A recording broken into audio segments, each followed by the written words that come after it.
ሰላም ሰላም እንደምን አላችሁ ተማሪዎች? ይህ የዘጠነኛ ክፍል የሲቲዝንሺፕ ትምህርት ነው። በዛሬው ክፍለ ጊዜ ትምህርታችን የምዕራፍ ሶስተኛውን ክፍል ወይም የቪዲዮ ትምህርት እንማማራለን። በባለፈው ክፍለ ጊዜ ትምህርታችን በክፍል 2 ማለት ነው መጨረሻ ላይ ያነሳነው ሐሳብ ኮንስቲቱሽናል ኤክስፒሪየንስ ኦፍ ኢትዮጵያ የሚል ነበረ። ኮንስቲቱሽናል ኤክስፒሪየንስ ኦፍ ኢትዮጵያ እንግዲህ የኢትዮጵያ ህገ መንግስታዊ ልምድ ሲነሳ ረጅም ታሪክ እንዳላት የኢትዮጵያ ኮንስቲቱሽናል ኤክስፒሪየንስ በሁለት ክፍል እንደሚታይ ያ ማለት ትራዲሽናል ወይም አንሪትን ኮንስቲቱሽናል ኤክስፒሪየንስ እና ሪትን ኮንስቲቱሽናል ኤክስፒሪየንስ ተብሎ እንደሚታይ ኢንትራዲሽናል ወይም አንሪትን ኮንስቲቱሽናል ኤክስፒሪየንስ ያ ማለት እስከ 1931 ሶስት የህግ መሰረቶችን እንደ ህገ መንግስት ተጠቀም እንደነበረ አይተናል። እንዲሁም ሁለተኛው ሪትን ኮንስቲቱሽን ነው። ያ ማለት ሲንስ 1931 ያ ማለት ከኃይለ ሥላሴ የመጀመሪያው የተጻፈ ህገ መንግስት ጀምሮ ያላትን ደግሞ የተጻፈ ህገ መንግስት ኤክስፒሪየንስ ለማየት ሞክረን ከአራቱ የኢትዮጵያ ዋና ዋና የተጻፉ ህገ መንግስት ልምዶች ወይም ኤክስፒሪየንስ የአፄ ኃይለ ሥላሴን የ1931ን የመጀመሪያውን ሪትን ኮንስቲቱሽን እና የ1955ቱን ሪቫይድ ኮንስቲቱሽን አይተን ነበር ያቆም ነው። ስለዚህ ባለፈው ያየነውን እንደገና ሪቫይዝ አድርገን ካቆምንበት እንቀጥልና የምዕራፍ 3ን በዛሬው ክፍለ ጊዜ ትምህርታችን ለመጨረስ እንሞክራለን። እንግዲህ ኢትዮጵያ አዚ ካንትሪ ሎንግ ሂስትሪ ረጅም ታሪክ ወይም ቀደምት ታሪክ ካላቸው የዓለም ሀገሮች አንዷ ነች። የዓለም ቀደምት ሀገሮች ውስጥ እንደመመደቧ ደግሞ ኢታዝ ሎንግ ኮንስቲቱሽናል ኤክስፒሪየንስ አላት። ኢትዮጵያ ሃዝ ሎንግ ኮንስቲቱሽናል ኤክስፒሪየንስ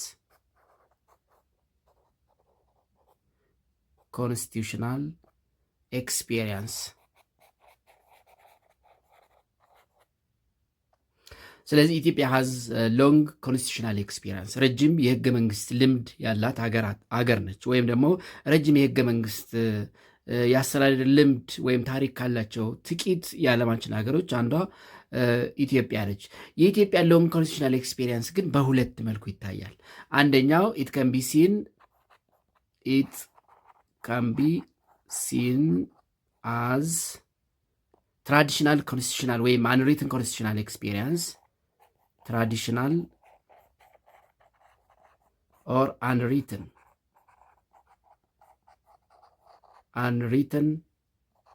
constitutional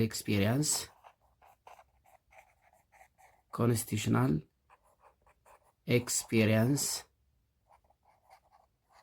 and written constitutional experience. Written constitutional ኤክስፒሪየንስ ተብሎ በሁለት መልኩ እንደሚታይ ባለፈው አንስተናል። ትራዲሽናል ወይም አንሪትን ኮንስቲቱሽን ስንል እንግዲህ ኢትዮጵያ የመጀመሪያው የተጻፈ ህገ መንግስት በቀዳማዊ ኃይለ ሥላሴ በ1931 እስከሚኖራት ድረስ የተለያዩ የህግ መሰረቶችን በመጠቀም ይሄ ያልተጻፈ ህገ መንግስት የሚለውን ታሪክ አሳልፋለች። ወይም ያልተጻፈ ህገ መንግስት ኤክስፒሪየንስ ነበራት። ባልተጻፈ ህገ መንግስት ልምዷ አዚ ሶርስ ኦፍ ሎው የህግ መሰረት አድርጋ ትጠቀም የነበረው የሚከተሉትን ነው። አንደኛ ይሄ ክብረ ነገስት የሚባለው ክብረ ነገስት ወይም ግሎሪ ኦፍ ኪንግ የሚባለው ይሄ ብዙ ጊዜ የነገስታቱን ክብር ንግስና የሚያንጸባርቅ ከእግዚአብሔር የተሰጣቸው ስልጣን እንዳለ የሚገልጽ ነው። ግን እንደ ህግ መሰረት ይጠቀሙት ነበረ። ሁለተኛው ፍትሐ ነገስት ነው።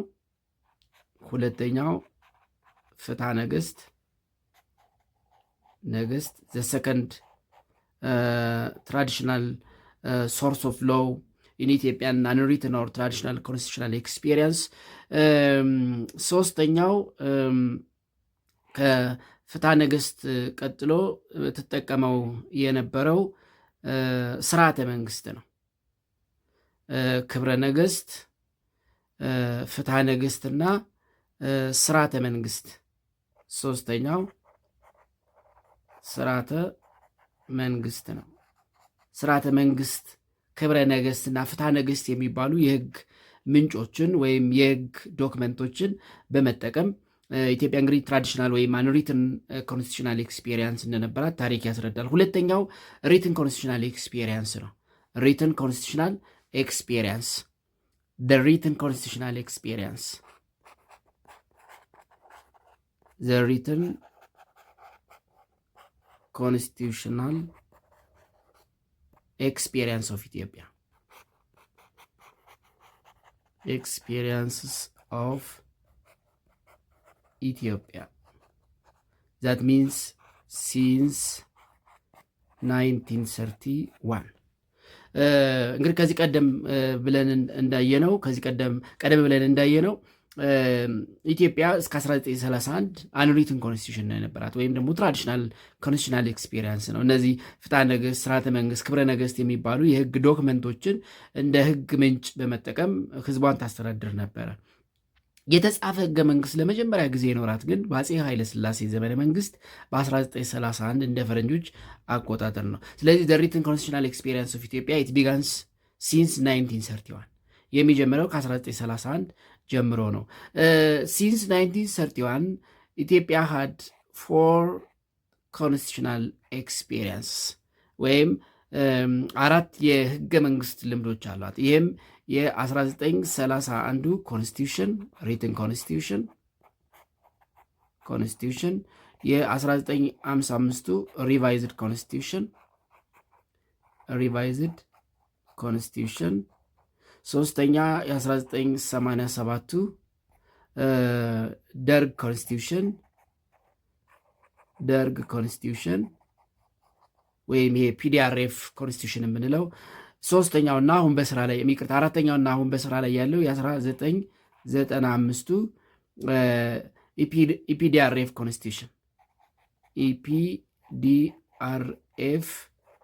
ኮንስቲቱሽን ወይም የኢህአዴግ ህገ መንግስት ብለን የምንጠራው እነዚህ 4 የተጻፉ ህገ መንግስቶችን ኤክስፔሪየንስ አድርጋለች። የመጀመሪያው the first written constitution, the second revised constitution, the third written constitution and the fourth and currently በስራ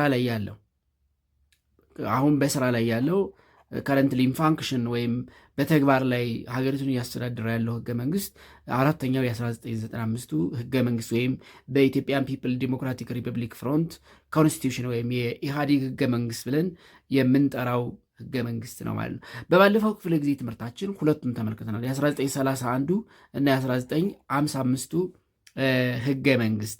የ1931 ህገ መንግስት በዋናነት የኢምፐረር ኃይለ ሥላሴን ስልጣን ወይም ፓወር የሚያጸና እንጂ ለህዝቡ አንዳች የሚጠቅም ነገር እንዳልነበረው፣ የህዝቡ ሰብአዊ እና ዲሞክራሲያዊ መብቶችን እንደማይዘረዝር ተመልክተን ነበረ።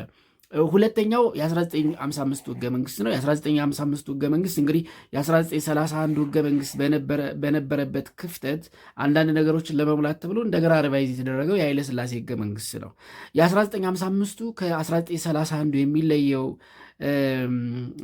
በምንድን ነው? በወረቀት ደረጃም እንኳን ቢሆን ፔፐር ታይገር ሆኖ ቢቀርም ወይም ሸልፍ ላይ ተግባራዊ ሳይደረግ ሸልፍ ላይ ተቀምጦ የቀረ ቢሆንም የ1955 ህገ መንግስት የንጉሱን ስልጣን ከማስጠበቅ ባሻገር የኢትዮጵያውያንን ዲሞክራሲያዊና ሰብአዊ መብቶች ይዘረዝር ነበረ። ስለዚህ የ1955ቱ የተሻሻለው ህገ መንግስት ከ1931 ህገ መንግስት በተሻለ የዜጎችን ሰብአዊና ዲሞክራሲያዊ መብቶች ይዘረዝር ነበረ። ነገር ግን ያን ያክል ተግባራዊ የሆነ ነገር አይደለም ማለት ነው። ይህንን አይተን ነበር የቆም ነው። ስለዚህ ሶስተኛው the third written constitutional experience of Ethiopia the 1987 constitution ነው። ስለዚህ ሶስተኛውን እንመልከት ማለት ነው። the third constitution of Ethiopia the third constitutional experience of Ethiopia is the 1987 constitutional ኤክስፒሪየንስ ኦፍ ኢትዮጵያ ነው። ስለዚህ የ1987ቱ the 1987 PDRE constitution ፒዲአርኢ ኮንስቲቱሽን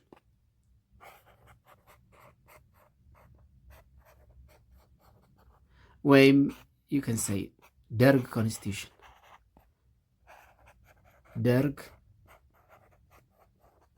ኮንስቲቱሽን የደርግ ህገ መንግስት ወይም ፒፕል ዲሞክራቲክ ሪፐብሊክ ኦፍ ኢትዮጵያ ኮንስቲቱሽን የኢትዮጵያ ህዝባዊ ዲሞክራሲያዊ ሪፐብሊክ ህገ መንግስት ተብሎ የሚጠራው የደርግ ህገ መንግስት ነው። ስለዚህ ዘ ሰርድ ሪትን ኮንስቲቱሽን ዘ ሰርድ ሪትን ኮንስቲቱሽን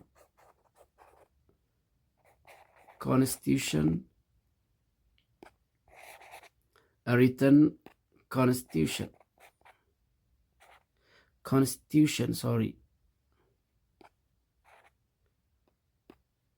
constitution of ኢትዮጵያ የ1987ቱ ህገ መንግስት ነው።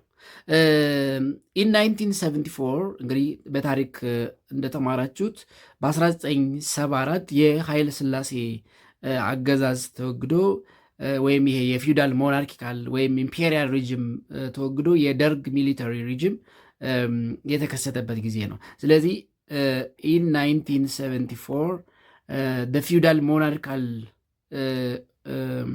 ወይም ኢምፔሪያል ሪጅም ፊውዳል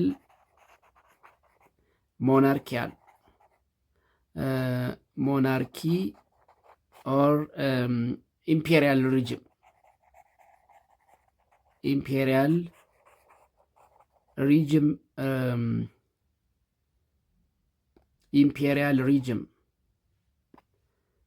imperial regime of Haile Selassie first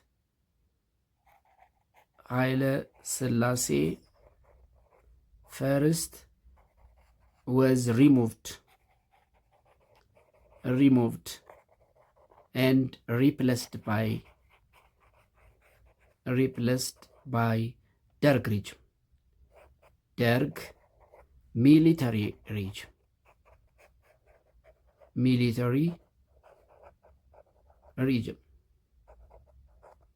ይህ በ1974 ወይም በእኛ በ1966 ማለት ነው። የኃይለ ሥላሴ ንጉሳዊ አገዛዝ ተወግዶ ስልጣኑን የደርግ ወታደራዊ አገዛዝ ተካው ማለት ነው። ዘ ደርግ ሪጅም ኢንትሮዲውስድ ዲፈረንት ዲክሪስ ኤንድ ፕሮክላሜሽን ዊች ሃድ ኖት ኮንስቲቱሽናል ስታተስ አንቲል ዘ አዶፕሽን ኦፍ 1987 ኮንስቲቱሽን። እንግዲህ እስከ 1987 ሶስተኛውን የተጻፈ ህገ መንግስት ደርግ ወይም የደርግ ሚሊተሪ ሪጅም እስከሚያዘጋጅ ድረስ ሀገሪቱን በተለያዩ አዋጆችና ድንጋጌዎች ዲክሪስ ኤንድ ፕሮክላሜሽን ለማስተዳደር ሞክሯል። ግን እነዚህ እንደ ህገ መንግስት የሚቆጠሩ አልነበሩም። ቲል 1987 the Derg regime introduces different decrees and proclamations, but these were not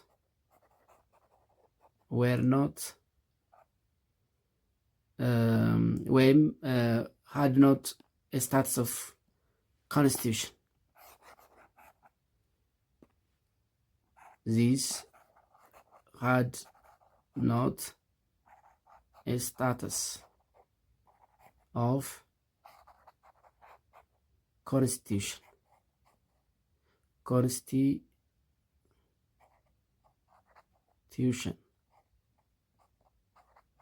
የህገ መንግስት ደረጃ ወይም ደግሞ ስታትስ ግን አልነበራቸውም።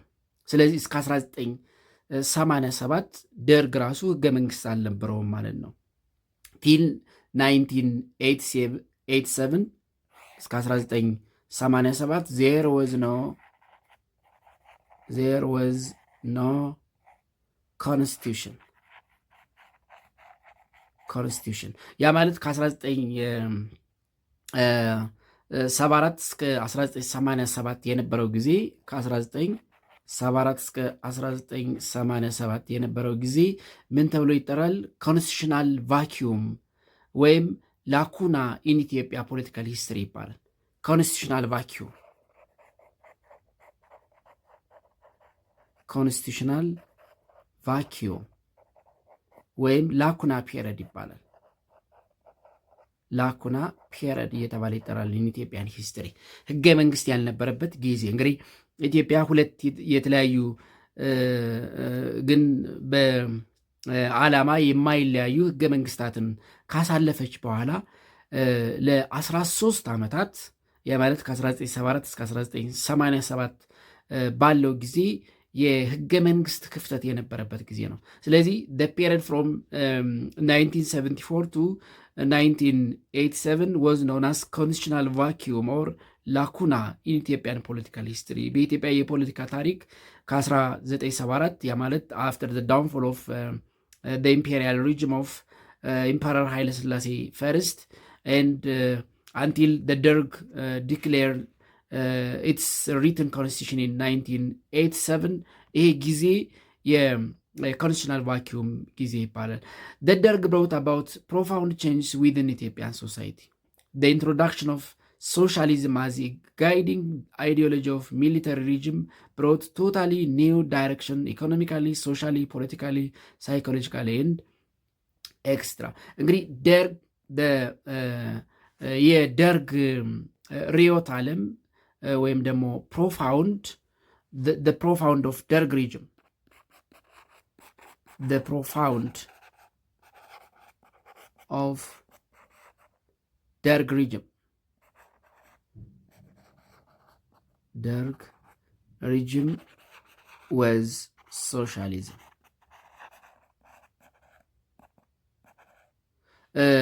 ሶሻሊዝም ነበረ። ያው የኃይለ ሥላሴ ሞናርኪካል ነው ንጉሳዊ፣ የዚህ ግን ሶሻሊዝም ነበር ወይም ደግሞ ይሄ የሶሻሊስት ስርዓት ማህበረሰብ ተኮር የሚባል ይሄ ደግሞ በሀገሪቱ አዲስ የኢኮኖሚ የሶሻል የፖለቲካል እና የሳይኮሎጂ ሁኔታዎችን ፈጥሯል ማለት ነው። ስለዚህ ደርግ ሶሻሊስት ነበረ። ስልጣን የያዘው የኃይለ ሥላሴ ንጉሳዊ ስርዓት በ1974 አስወግዶ ነው። ከ1974 እስከ 1987 አገሪቱ የኮንስቲቱሽናል ቫኪዩም ወይም ደግሞ ላኩና ፔሪድ እንዲኖራት ያደረገ ስርዓት ነው። ኢን 1987 the government promulgated its own constitution. ስለዚህ after 13 years in 1987 the Derg regime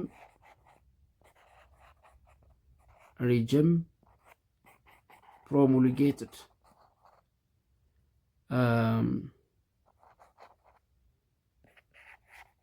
its own constitution.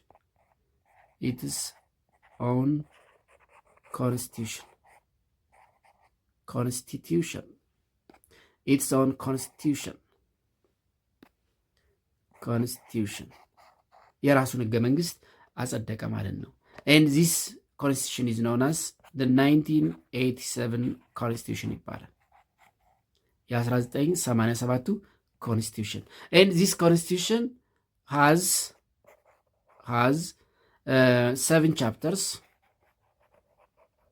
7 ቻፕተሮች ነበሩት and 119 articles 119 አርቲክሎች ነበሩት። ስለዚህ የደርግ ህገ መንግስት እንግዲህ እያንዳንዱን ህገ መንግስት የነበራቸውን አርቲክል እየያዛችሁ የነበራቸውን ቻፕተር አሁን ወደ 1995 ስንመጣ ምን ያክል ምዕራፎች አሉት፣ ምን ያክል አንቀጾች አሉት የሚለውንም እናነሳለን። የደርግ 7 ቻፕተሮች ወይም ምዕራፎች 119 አንቀጾች ወይም ደግሞ አርቲክልስ ነበሩት። ስለዚህ the 1987 ደርግ ኮንስቲቱሽን it has 7 chapters and 119 articles. እንደ ቀደሙት ሁሉ unlike its predecessors this constitution highlights the sovereignty of the constitution. ታስታውሱ ከሆነ የኃይለ ሥላሴ ኮንስቲቱሽን ሉዓላዊ ስልጣን የሚሰጠው ለንጉሱ ነው። የደርግ ኮንስቲቱሽን ግን it gives sovereignty of the constitution. It highlights the 1987 constitution. The 1987 constitution.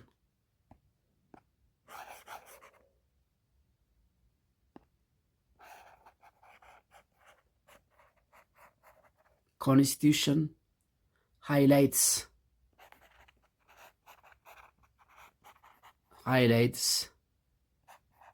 the sovereignty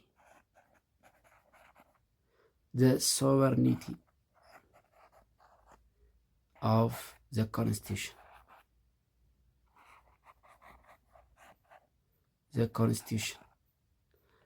Stating that constitution is the supreme law of a country. States that constitution is the supreme law. The supreme law of a country.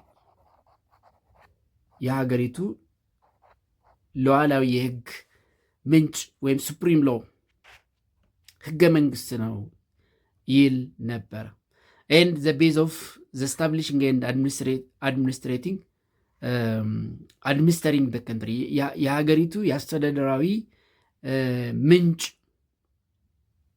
ወይ ደግሞ የማቋቋሚያ ህግ ነው የሚል አንድምታ ነበረው። the constitution changes the system of the government from monarchical system to republic form of government. The 1987 constitution changes the form of the government,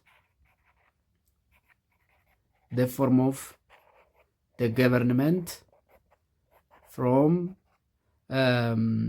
monarchical or monarchy system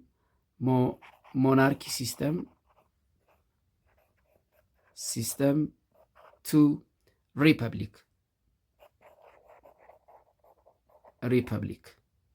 ወደ ሪፐብሊክ ወይም ይሄ ሪፐብሊክ የኢትዮጵያ ህዝባዊ ምናምን እንደሚባለው ማለት ነው አይነት ከንጉሳዊ ወደ ሪፐብሊክ ፎርም ኦፍ ገቨርንመንት ቀይሮታል።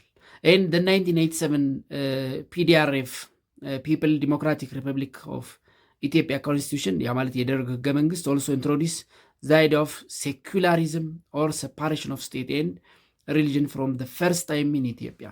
የ1987ቱ ከቀደሙት ህገ መንግስታት የሚለየው the 1987 constitution is the first constitution in Ethiopia history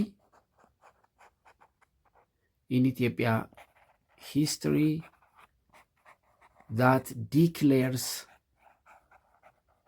secularism.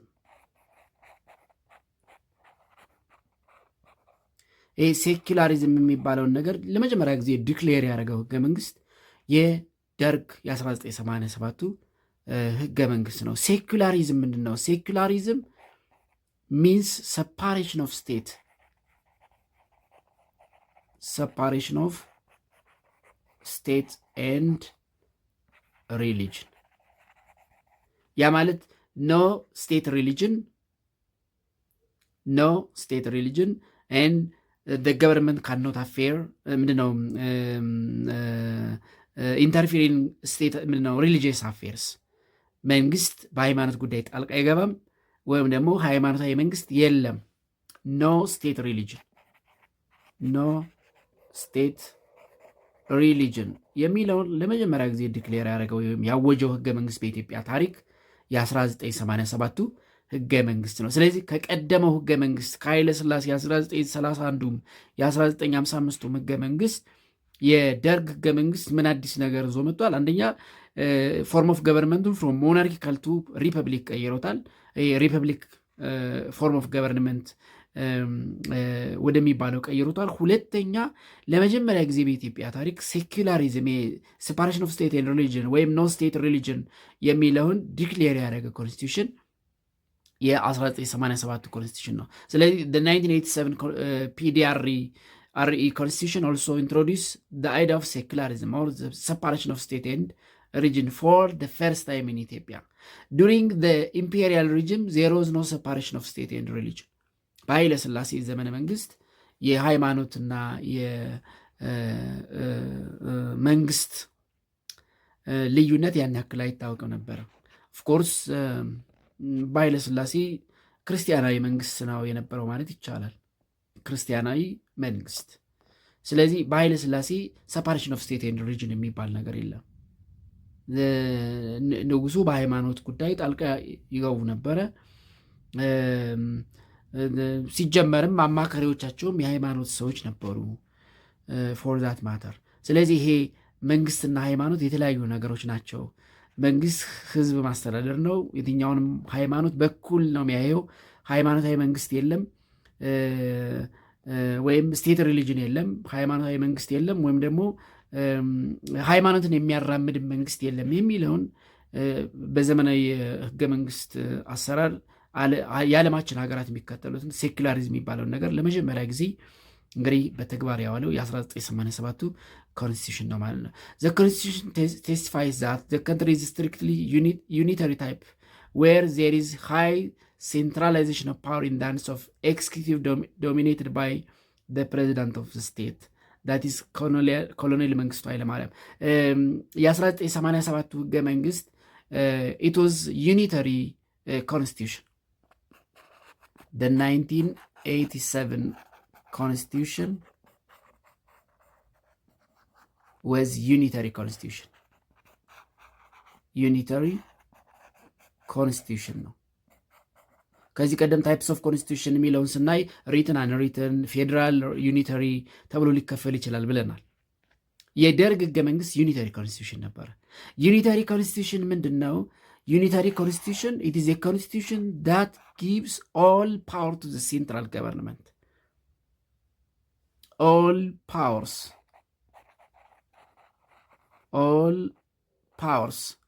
That means state powers. The state powers were concentrated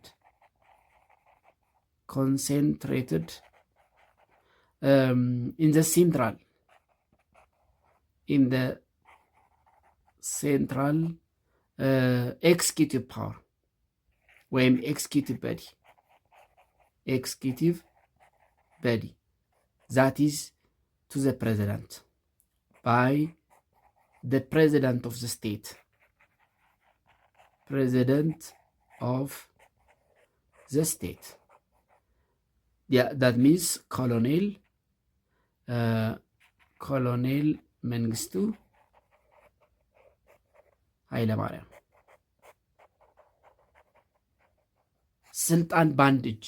እንግዲህ ምንድነው ፕሬዚዳንቱ ወይም ደግሞ የደርግ መንግስት መሪው ኮሎኔል መንግስቱ ኃይለማርያም ፍጹም አምባገነናዊ በሆነ መልኩ ሁሉንም ስልጣን ጠቅልለው የያዙበት የኮንስቲቱሽን አይነት ነበረ፣ ወይም ደግሞ ዩኒተሪ የሚባል ኮንስቲቱሽን ነው። ስለዚህ 1987 ኮንስቲቱሽን ምንም እንኳ የሞናርኪካል ሲስተምን ንጉሱን ፍጹማዊ የሚያደርገውን ህገ መንግስት የዜጎችን ዲሞክራሲያዊ ሰብአዊ መብት ያን ያለ ኤክሰርሳይዝ የማያደርገውን ህገ መንግስት አስወግደው ሪፐብሊክ የሚባል ፎርም ኦፍ ገቨርንመንት ዊዝ አይዲዮሎጂ ኦፍ ሶሻሊዝም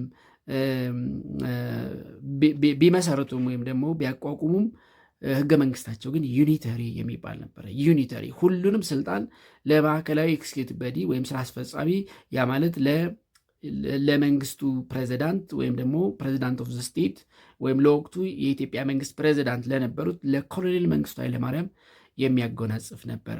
ዚስ ዩኒተሪ ሶሻል ስቴት ባይ ኮንስቲቱሽን ጌቭ ቬሪ ሊትል ኮንሰርን ፎር ሁማን ራይትስ ኤንድ ፌዴራሊዝም። የ1987ቱ ኮንስቲቱሽን ለፌዴራሊዝም እና ለሁማን ራይት ብዙም ትኩረት አያደርግም ነበር። 1987 ኮንስቲቱሽን constitution gave a very little concern for human rights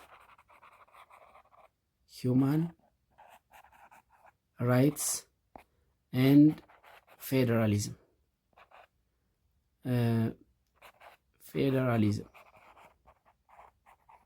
ሲጀመር ዩኒተሪ ነበረ። ፌዴራሊዝም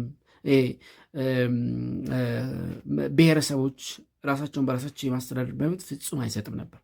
ፌዴራሊዝም የሚባል ኮንሰፕት አልነበረውም፣ ዩኒተሪ ነበረ።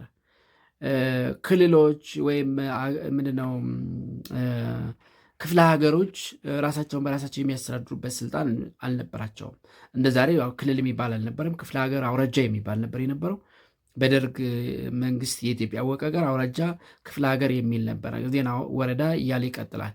በዚህ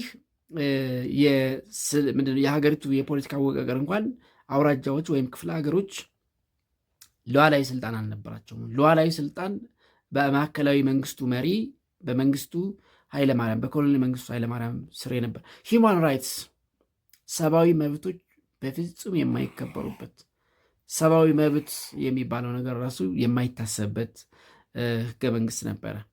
ስለዚህ ለሰብአዊ መብት ለፌዴራሊዝም ያን ያክል ትኩረት ያልሰጠ ዩኒተሪ ሶሻሊስት ወይም አምባገነናዊ ህገ መንግስት ነበረ። ሲሚላር ቱ ኢትስ ፕሪዲሰርስ ከቀደምቶቹ ጋር የሚያመሳስለው ዚስ ኮንስቲቱሽን ሃድ ኖ ሌጋሲ ኦፍ ዲሞክራቲክ ኮንስቲቱሽናል ኦርደር ዲሞክራቲክ ኮንስቲቱሽናል ኦርደር የሚባል ነገር አልነበረውም። ኢት ቶታሊ ዲናይ ዘ ቤዚክ ራይትስ ኤንድ ፍሪደምስ ኦፍ ሲቲዝንስ ዘ 1987 constitution had not legacy of democratic constitutional order null order. It totally denied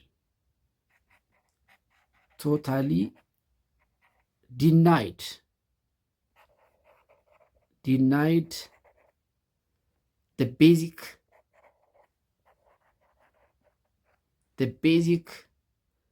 rights and freedoms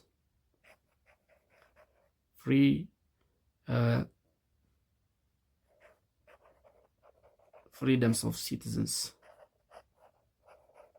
የዜጎችን መሰረታዊ መብቶችና ነፃነቶች የነፈገ ህገ መንግስት ነበር። ቶታሊ ሂውማን ራይትስ የሚባል ነገር፣ ፌዴራሊዝም፣ ዲሞክራቲክ ራይት፣ ሌጋሲ ኦፍ ዲሞክራቲክ ኮንስቲቱሽናል ኦርደር፣ ይሄ ዲሞክራሲያዊ ስርዓት የሚባል ነገር አልነበረውም ማለት ነው። ፋይናሊ አፍተር ስቴይንግ ኦን ፓወር ፎር 17 years the Derg regime led by ኮሎኔል መንግስቱ ኃይለማርያም was overthrown by the Ethiopian People's Revolutionary Democratic Front ወይም ኢህአዴግ in May 1991። ስለዚህ የ1987ቱ ህገ መንግስት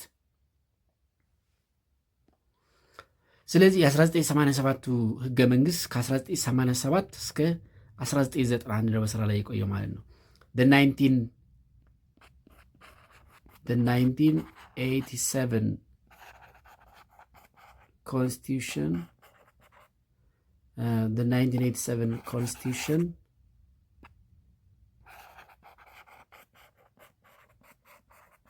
stay in practice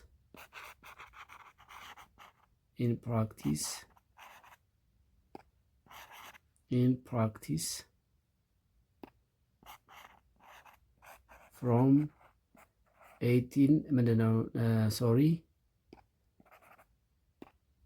1987 to 1991።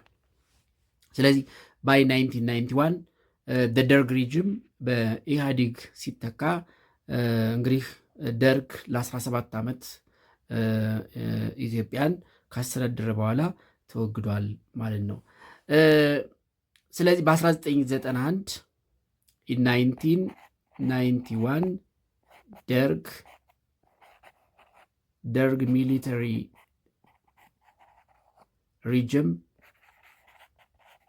regime was replaced by EPDRF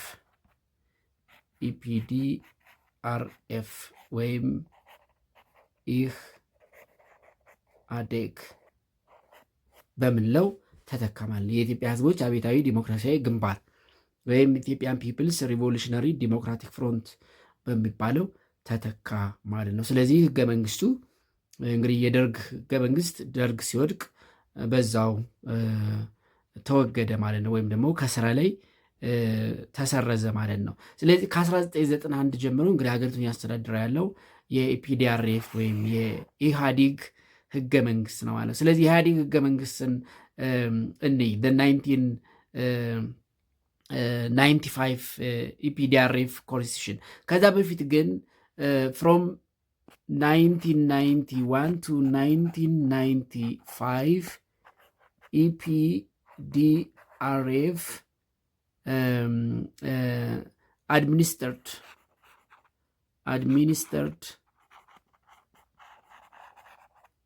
Ethiopia by the transitional charter.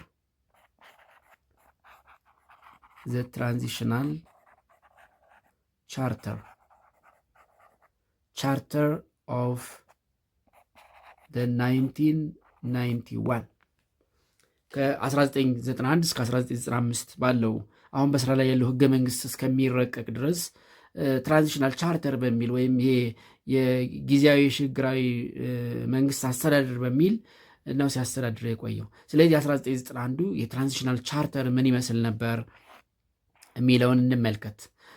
the 1991 the transitional charter of EPDRF the 1991 transitional charter transitional charter of EPDRF እንግዲህ 1995 ህገ መንግስት እስከሚረቅ እና ሀገሪቱን በዛ ህገ መንግስት ማስተዳደር እስከሚጀመር ድረስ ኦልሞስት ለ5 ዓመት አካባቢ ትራንዚሽናል ቻርተር የሽግግር ህገ መንግስት ወይም ደግሞ አዋጅ በሚባል ነው ሀገሪቱ ስተዳደር የነበረው። ስለዚህ እሱ ምን ይመስል ነበር የሚለውን እኔ the 1991 transitional charter was introduced in May 1991 by EPDRF after the dismiss of the Derg regime. የደርግ ሪጅም ከተወገደ በኋላ ከሜይ 1991 ጀምሮ ሀገሪቱን ያስተዳደረ የሽግግር ህገ መንግስት እየተባለ በተለምዶ የሚጠራው ነው። ስለዚህ was introduced in May 1991 after the downfall of the Derg regime, and the charter served as law of the land, served as law of the land from 1991 to 1995 የሀገሪቱ ህግ በመሆን አገልግሏል። it is very short document that address only some fundamental issues. ወሳኝ ጉዳዮችን ብቻ የያዘ አጭር ዶክመንት ነው። it contains only 20 articles. It contains only 20 articles. 20 አንቀጾች ብቻ ነው የነበሩት።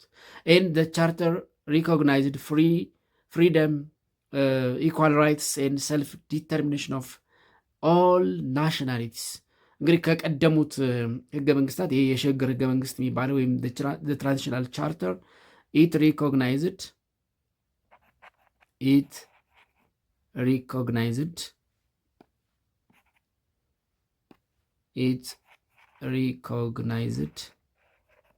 ፍሪደም፣ ኢኳሊቲ ወይም ኢኳል ራይትስ፣ ኢኳሊቲ ኤንድ ሰልፍ ዲተርሚኔሽን፣ ሰልፍ ዲተርሚኔሽን የራስን እድል በራስ መወሰን ነፃነትና እኩልነትን እውቅና የሰጠ የሽግግር ህገ መንግስት ነው ወይም ትራንዚሽናል ቻርተር ነው። ኢት ኦልሶ ፑትስ ሃይ ፕሪሚየም ኦን ሂውማን ራይትስ፣ ለሰብአዊ መብቶች ከፍተኛ ትኩረት ሰጥቷል። ስለዚህ የ1995ቱ ህገ መንግስት የኢህአዴግ ህገ መንግስት ወይም የኢትዮጵያን ፒፕልስ ዲሞክራቲክ ሪቮሉሽናሪ ፍሮንት ህገ መንግስት እስከሚቋቋም ለ5 ዓመታት ወይም ከ1991 እስከ 1995 ባለው ኢትዮጵያ የተዳደረችበት የሽግግር ህገ መንግስት ወይም በተለምዶ የሚባለው የትራንዚሽናል ቻርተር በ1995 አሁን በስራ ላይ ያለው ህገ መንግስት ሲረቅ አብቅቷል ማለት ነው። ስለዚህ አሁን በስራ ላይ ያለው የኢትዮጵያ ህገ መንግስት የ1995ቱ ህገ መንግስት ነው። ስለዚህ ከረንት ኮንስቲቱሽን the 1995 ፌዴራል ዲሞክራቲክ ሪፐብሊክ ኦፍ ኢትዮጵያ ኮንስቲቱሽን፣ ፌዴራል ዲሞክራቲክ ሪፐብሊክ ኦፍ ኢትዮጵያ ኮንስቲቱሽን፣ እሱን እንመልከት። የ1995ቱ ህገ መንግስት እንግዲህ እስከ 1995 ያው በትራንዚሽናል ቻርተር ወይም በሽግግር ህገ መንግስት የተዳደረችው the period of transitional charter was culminated by the adoption of the federal constitution in December 1995. የ1995ቱ adopted in December 1995. ስለዚህ ከሜይ 1991 እስከ ዲሴምበር 1995 ኢትዮጵያ የተዳደረችው በትራንዚሽናል ቻርተር ነው ማለት ነው።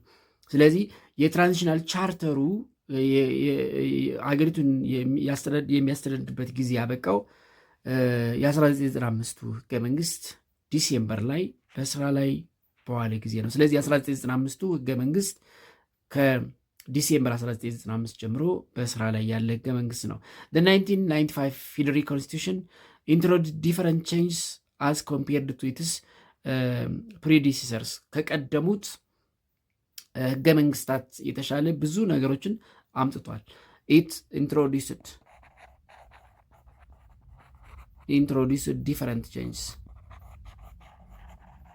different changes than the previous constitution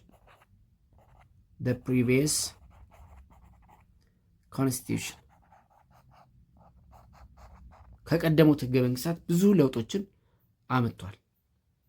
ለምሳሌ it introduced federal state structure. it introduced one federal state structure. ፌዴራል ስቴት ስትራክቸር የፌዴራል የመንግስት አወቃቀርን አምጥቷል።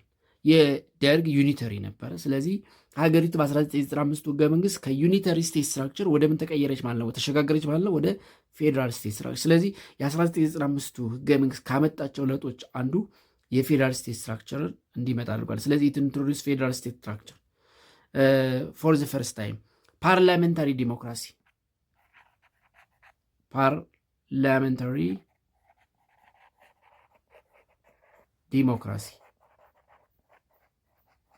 የፓርላመንት ዲሞክራሲን ወይም የህዝብ ተወካዮች የዲሞክራሲ ስርዓትን አምጥቷል። it also established two house of parliament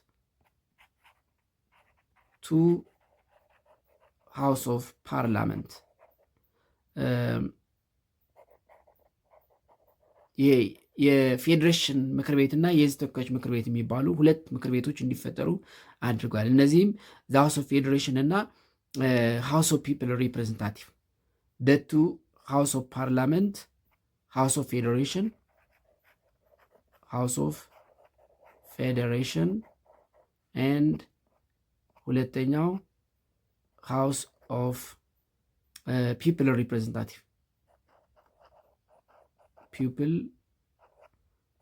ሪፕሬዘንታቲቭ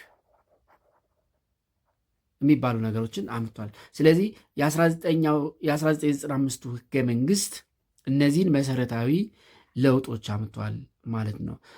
ኢት ኦልሶ ጋራንትስ ዘ ራይት ኤንድ ፍሪደም ኦፍ ሲቲዝንስ አዝ ዌል አስ ዲስክራይቢንግ ዘ ዲዩቲስ ኦፍ ሲቲዝንስ። ከሌሎቹ ህገ መንግስቶች በተሻለ የዜጎችን ሰብአዊና ዲሞክራሲያዊ መብቶች በህገ መንግስቱ አካቷል። በአንጻሩም ለዜጎች መብትና ነፃነት ሰጥተዋል። እንዲሁም ግዴታቸውንም አስቀምጧል። the 1995 constitution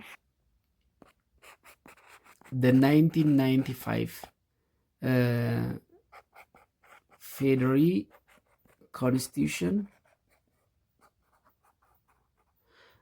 it has 11 chapters ለምሳሌ የደርግ 7 ቻፕተሮች ነበሩት፣ 119 አርቲክሎች ነበሩት።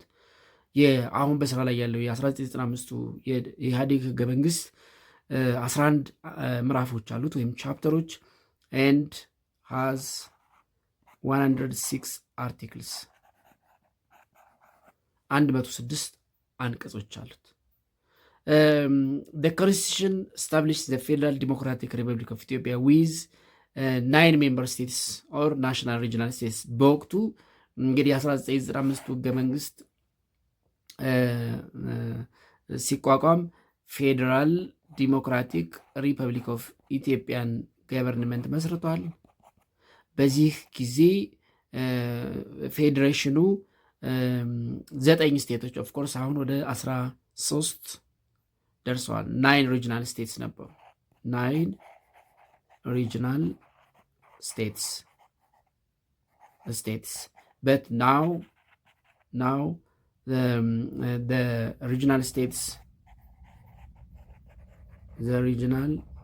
the regional states increased to 13 ወደ 13 አድገዋል። ምክንያቱም አንድ የነበረው የሳውዘርን ኔሽን ናሽናሊቲስ ኤንድ ፒፕልስ ሪጅን ወደ 4 ክልሎች መጥቷል። የቀድሞው 9ኛው ሳውዘርን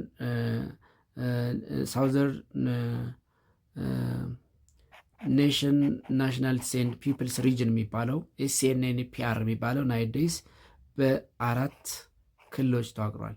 ሴንትራል፣ ሳውዘርን፣ ሳውዝ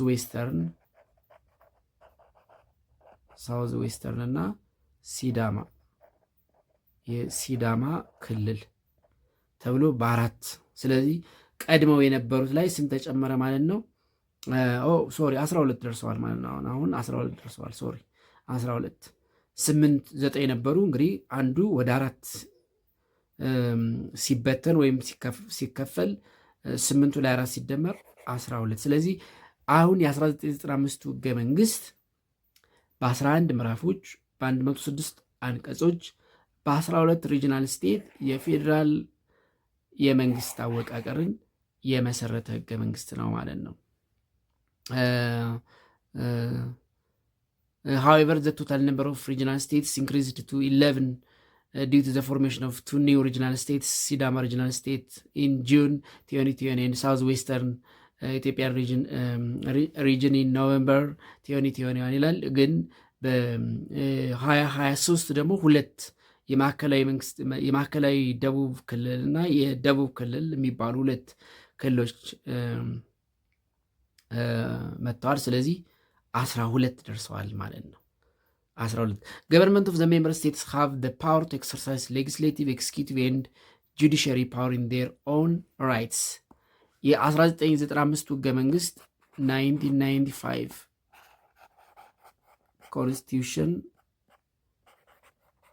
constitution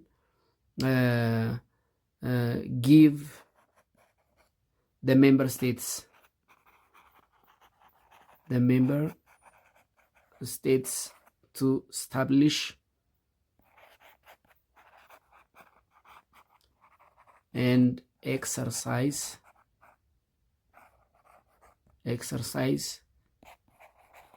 their legislative body ህግ አውጪ የራሳቸው ህግ አውጪ ኤክስኪዩቲቭ በዲ የራሳቸው ህግ አስፈጻሚና ይቅርታ ጁዲሻሪ ፓወር እንዲኖራቸው ያስቻለ ህገ መንግስት ነው። ሌላው እዚህ ጋር የምናነሳው the fundamental constitutional principles of the 1995 ፌዴራሪ ኮንስቲቱሽን ነው። የ1995 የፌዴራሪ ኮንስቲቱሽን ፋንዳሜንታል ኮንስቲቱሽናል ፕሪንሲፕልስ የሚባሉትን እናንሳ። the fundamental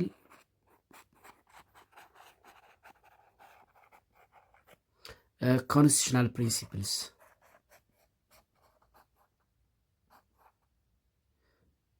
constitutional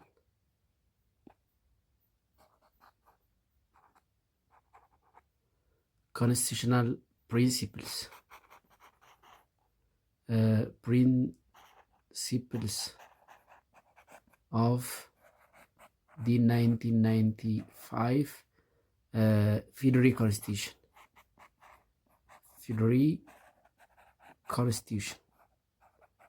the Federal Democratic Republic of ኢትዮጵያ ህገ መንግስት መሰረታዊ መርሆች the fundamental constitutional principles ወደ 5 ኮንስቲቱሽናል ፕሪንሲፕሎች አሉት።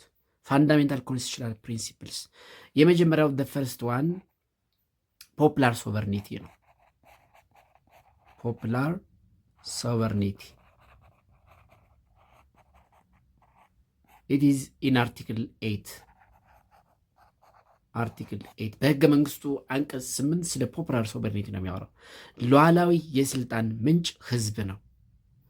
የማለት መንግስት በምርጫ ነው የሚወጣው የሚወርደው አይነት የሚባለው ሀሳብ የሰፈረበት አንቀጽ ነው። ፖፑላር ሶቨርኒቲ ሉዓላዊ የስልጣን ምንጭ ህዝብ ነው የሚለው ነው። ሁለተኛው ሱፐርማሲ ኦፍ ዘ ኮንስቲቱሽን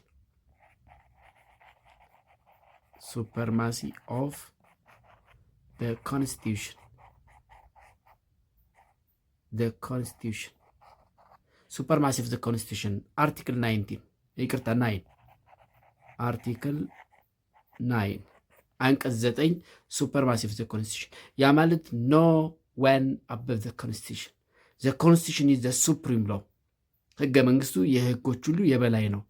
ዘ ኮንስቲቱሽን ኢዝ ዘ ሶርስ ኦፍ አዘር ሎስ ኖ ሎ አክሰፕትድ ኢፍ ኢት ኢዝ አጌንስት ዘ ኮንስቲቱሽን የትኛውም ህግ ከኮንስቲቱሽኑ አጌንስት ከሆነ ወይም ተጻራሪ ከሆነ ተቀባይነት የለውም የሚለው ሁለተኛው መርህ ነው። ሶስተኛው ሪስፔክት ሂውማን ኤንድ ዲሞክራቲክ ራይትስ ሪስፔክት ሂውማን ኤንድ ዲሞክራቲክ ራይትስ አርቲክል 10 ሰብአዊና ዲሞክራሲያዊ መብቶች መከበር አለባቸው።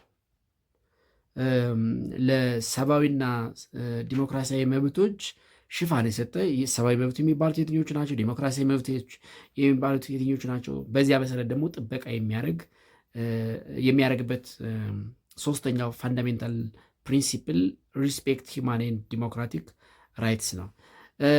አራተኛው ሴኩላሪዝም ነው። ሴኩላሪዝም ኦፍኮርስ ቅድም እንዳየነው በኢትዮጵያ ታሪክ ለመጀመሪያ ጊዜ ሴኩላሪዝምን እውቅና የሰጠ የደርግ ህገ መንግስት ነው። ይህ ሰፓሬሽን ኦፍ ስቴት ኤንድ ሪሊጅን ኖ ስቴት ሪሊጅን ሃይማኖታዊ መንግስት የለም፣ ሃይማኖትን በመንግስት አሰራር ጣልቃ አይገባም የሚለውን ለመጀመሪያ ጊዜ ሴኩላሪዝም የሚባለውን ሀሳብ ወደ ህግ ያመጣው የደርግ። ስለዚህ የኢህአዴግ ህገ መንግስትም እንደ አራተኛ መርህ አድርጎ ያስቀመጠው ሴኩላሪዝም ሰፓሬሽን ኦፍ ስቴት ኤንድ ሪሊጅን አርቲክል 11 አምስተኛውና የመጨረሻው ትራንስፓረንሲ ኤንድ አካውንታቢሊቲ ነው። ትራንስፓረንሲ transparency and accountability of the government. Article 12